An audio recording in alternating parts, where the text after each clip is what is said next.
As a kid, wrestling was something that was so damn cool. Back when I was still trying to figure out how to defeat Mysterio in Spider-Man 2, that level to me is still annoying to me. But back then, after hours of school and this, when 8 o'clock came, I would turn on my TV, flick through the channels until I reached channel 9, or my 9 at the time, and this would play.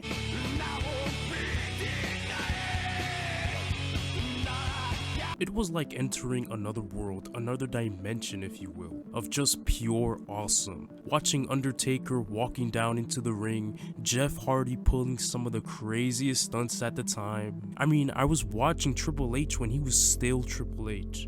I wouldn't be able to watch Monday Night Raw or any of the pay-per-view events just because my family couldn't simply afford it. But I knew every Friday after school and not doing any of my homework, SmackDown was there. Then I got my PSP, and this came on. The idea I could now actually control the wrestlers I was watching, not only from SmackDown, but wrestlers from Raw, and just put them against each other, creating my own matches, my own WrestleMania and Money in the Bank, actually recreating previous matches I watched, and remade them just with a different winner, a different outcome. I felt alive. Wrestling was a part of my childhood, and in those moments it probably would have lasted forever, but then the day came where it just wasn't.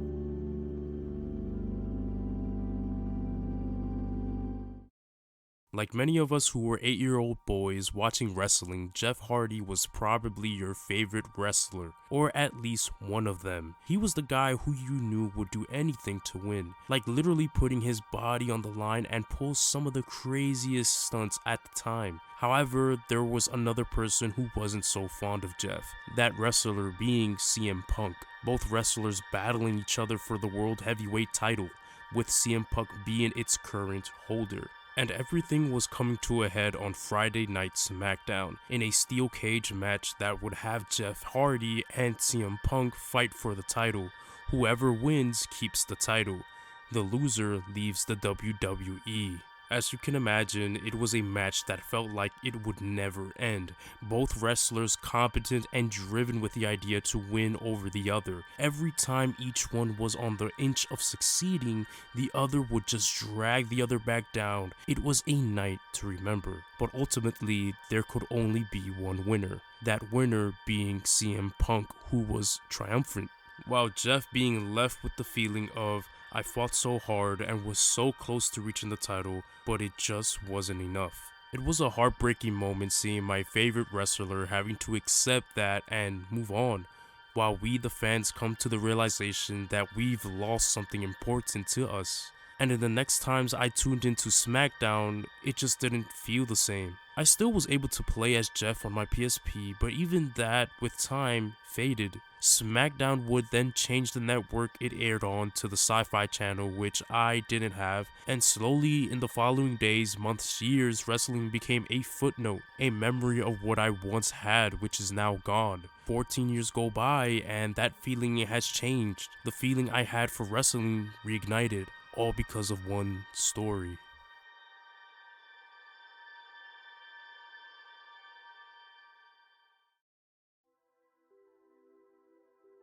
Do a Powerbomb is an 8-issue miniseries about wrestling, written and drawn by Daniel Warren Johnson, the man behind multiple works which I've been reading for the past month, Wonder Woman Dead Earth and Extremity, both which take place during a post-apocalyptic era. Resources are scarce and monsters beyond human comprehension roam the land, usually consisting of really hardcore material on the same level or even exceeding that of Mad Max. However, what I find interesting about these two books is that for one, they're both of Daniel's early work, Wonder Woman releasing in 2020 and Extremity even earlier than that in 2017. And what you notice is an artist constantly experimenting with different types of storytelling, and panel layouts often breaking the rules of what comics are.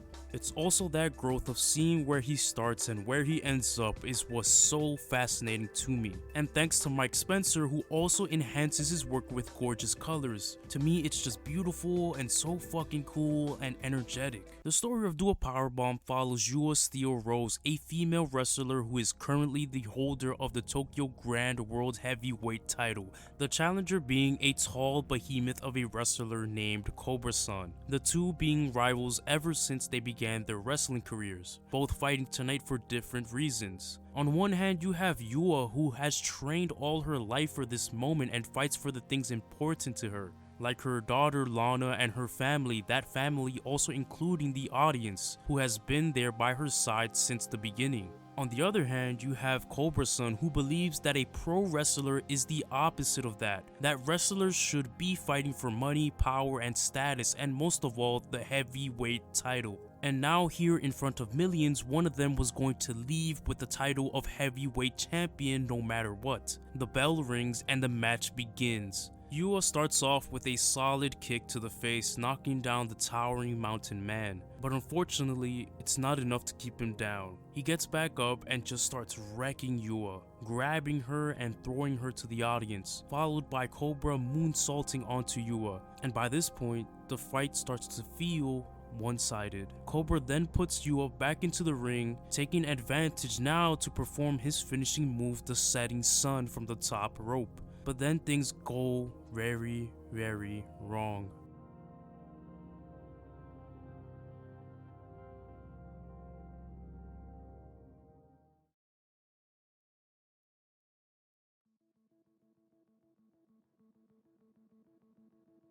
I guess it's moments like these in stories that kinda remind you that life can sometimes be cruel and highly unpredictable. It puts our mortality into some form of perspective, and it did for what is now our actual main character, Lana Steel Rose, the daughter of Yua. As you can imagine, it's been hard for Lana coping with that loss. The only thing keeping Yua alive in her mind are the memories of the time she had with her mother as a child and wrestling. Lana now being so hell-bent on the idea that wrestling is all she wants to do, there is no second choice. She continuously enters matches where she gets beat the fuck up. And while she has been looking for an actual trainer to teach her, no one really ever wants to ever since her mother's accident, with her father and Uncle Blood both agreeing that Lana shouldn't be anywhere near a ring, both terrified of Lana meeting the same fate as her mother, which then causes arguments between the three since Lana really believes in her capabilities in becoming a pro wrestler. Until one day, while walking home, Lana meets a man by the name Willard Necroton, a necromancer with magical powers who is also the universe's greatest fan of pro wrestling, whom also doesn't know that wrestling itself is scripted. So he gives Lana the proposition of entering a tag team wrestling tournament that involves actual violence. The prize not only being the tournament belt, but an actual chance at Lana reviving her dead mother. Necroton's reasons behind this tournament is to just raise the stakes, raise the storytelling that happens within wrestling, higher than winning or losing or a feud between rivals. Now, since this is a tag team tournament, Lana has to find a partner, with Necroton proposing one man in particular, the man who changed Lana's life forever, the man who took away her mother from her, that man being the pro wrestler Cobra-san. Cobra-san now, after years of guilt over the incident with Yua, has now become just a shallow version of what he once was before. Cobra, being a charismatic high-flying wrestler, has now become more distant and brutal with his matches, using light tubes, barbed wires, his manager even stating how much he's changed from the wrestler he knew from way back then. And it's in his lowest point that Lana shows up to ask him if he can be her tag team partner, in which he at first denies her. His reason being, just like everyone else, Lana is just not that skilled of a wrestler to participate in such a grand tournament. Cobra stating that it'll be a guaranteed loss if they were to tag team. However, Lana being extremely determined that despite what happened years ago, she will get her mother back with or without him, and that just maybe they might be an actual good team. To which Cobra is moved, seeing how driven Lana is, decides to become her partner. Lana later calling her father to let him know that she'll be going away for a while, that despite him trying to stop her from wrestling for more than a decade, she is still doing it and doesn't plan on stopping. Her mother's dream is now hers. Her father's final words are, "Be careful." And with that, Lana and Cobra start their journey to revive Yua, to which then they encounter their first obstacle. Nexel and Petey, who also go by the tag team name Orangabang, are, well, two talking orangutans, who just like Necroton treat wrestling as a real thing in their world, meaning already they pose a formidable threat to the duo. However, they don't come across as ruthless animals but actually pretty nice ones, the two even believing that anyone they face should be at their top game in order to have a fair match. But there is more to the story of Nexel and Petey. As you can imagine, no one reaches the LPW without wanting something. That something for Nexel and Petey is to revive their dead sister. The two telling Cobra and Lana, "We're fighting for her life, we won't hold back." And it's here where you get the understanding that every person who comes from different parts of the universe are all fighting for something, which makes it even harder when finally Lana and Cobra face Nexel and Petey in the ring. Who do you root for when no one here is really an antagonist to the other? The match proving to be an emotional one as the two teams put up good fights and close calls. But it's also here where Lana pushes herself the farthest, where we begin to see a spark between her and Cobra. It's also here where Lana finally proves everyone wrong and proves she has what it takes to become a pro wrestler. As the bell rings and the crowd cheers, Lana and Cobra are the winners. Nexel and Petey left devastated, the two putting their all and understanding that it'll be okay, they'll be okay. Lana hugging the two, understanding what they fought for as they hug her back. Cobra and Lana growing from this match and learning to work as an actual team, training together and trusting one another in the ring. That is until they meet the deadly duo, Fiso.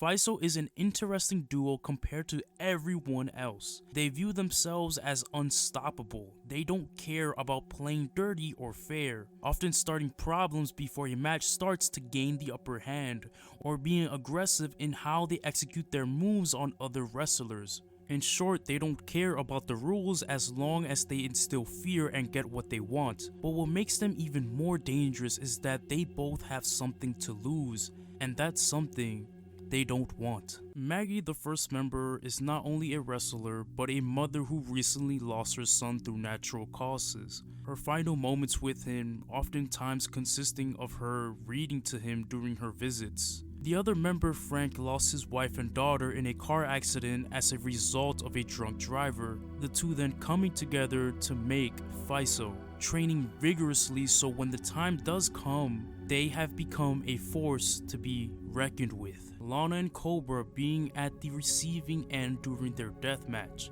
where ladders, steel chairs, barbed wires, bats, tables are all involved. No matter how many times Lana and Cobra fight, no matter how much they think they've trained, it is still not enough. Frank even at one point even trying to use Cobra's mask against him by trying to pull it off him, and when he finally does, Lana, after all this time, finally sees the man behind the mask, the man who's been her tag team partner, the man who killed her mother, her very own father. The two, after that revelation, losing the match to Fiso as Maggie caught Lana by surprise. They've lost, and the unstoppable duo Fiso victorious. However, both have won the title, but only one can revive a loved one. Maggie and Frank putting aside their history as a duo and now see each other as enemies, each man for themselves, to the death.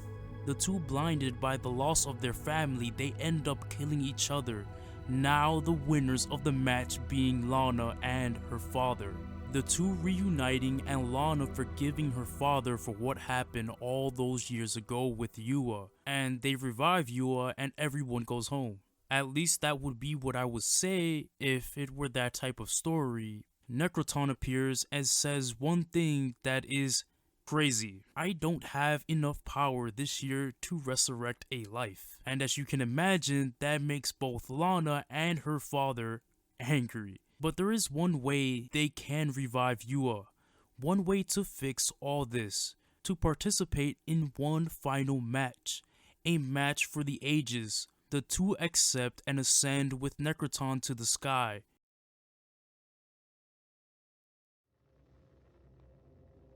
The sky opens as we ascend to the final floor. Our two protagonists met with an arena twice the size that they've ever seen before. They see the word HGPW, and under it, a word that sends shivers down my spine. As they look downward, they see a wrestling ring, and upon looking closer, they see him. He stands there like nothing they've ever encountered, a Goliath. You only hear his name in books, whispers, and prayers.